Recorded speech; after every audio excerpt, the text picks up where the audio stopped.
আসসালামু আলাইকুম। তো আপনারা দেখতেছেন বাঁশ দিয়ে তৈরি লেয়ার মুরগির খাঁচা। তো একটি ঘরে খাঁচা অলরেডি কাজ শেষ করেছেন মিস্ত্রি ভাইরা এবং আরেকটি ঘরের জন্য খাঁচা রেডি করতেছেন বাহিরে। তো আমরা সেই মিস্ত্রি ভাইয়ের কাছ থেকে শুনবো যে আসলে ওনাদের বাসা কোথায় কিংবা কীভাবে কাজ করে। তো আমরা আমাদের ভিডিও আপনারা কেটে দেখলে কিছু বুঝতে পারবেন না। ধৈর্য সহকারে পুরো ভিডিওটা দেখলেই হয়তো বুঝতে পারবেন যে আসলে কীভাবে কাজ করেন মিস্ত্রি ভাইরা।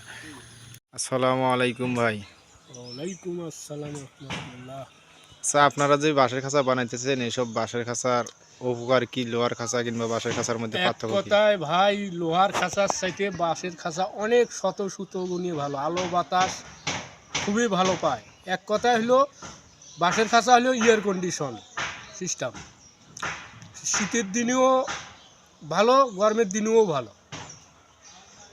লোহার খাঁচা হলো মৎস্য ধরে, ওই মৎস্যগুলো যদি গেল লেয়ার মুরগি খায় তাহলে তার অসুবিধা ধরে, রোগ জীবাণু বেশি ধরে।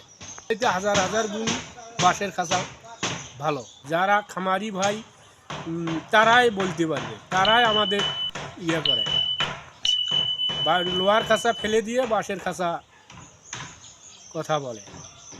হাজার হাজার খাঁচা বানাইতেছি ভাই।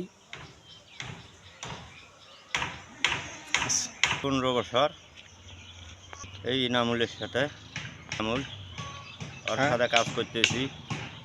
সুন্দরভাবে মানুষে কাজ করে নিতেছে, আমরাও ছাড়ি দিতেছি কাজ। লোহার খাঁচা আপনার জাঙ্গার ধরি 1 বছরে শেষ হয়ে যায়, আর বাঁশের খাঁচা আপনি একবারে সিডিং করে নিলে 4 বছর যাবে। আবার রিপেয়ারিং করবেন, করে ফির 4 বছর খাবেন, পর্যন্ত চলবে। আর ওর উপরের ধাপে বাঁশ ভালো হলে আপনার 12 বছর পর্যন্ত চলতে পারে। লোহার খাঁচার একটু বেশি, কিন্তু বাঁশের খাঁচার রেট একটু কম। আর খাঁচাতে মনে করো জাঙ্গারে ধরে মুরগি অসুস্থ হয়, মারাটা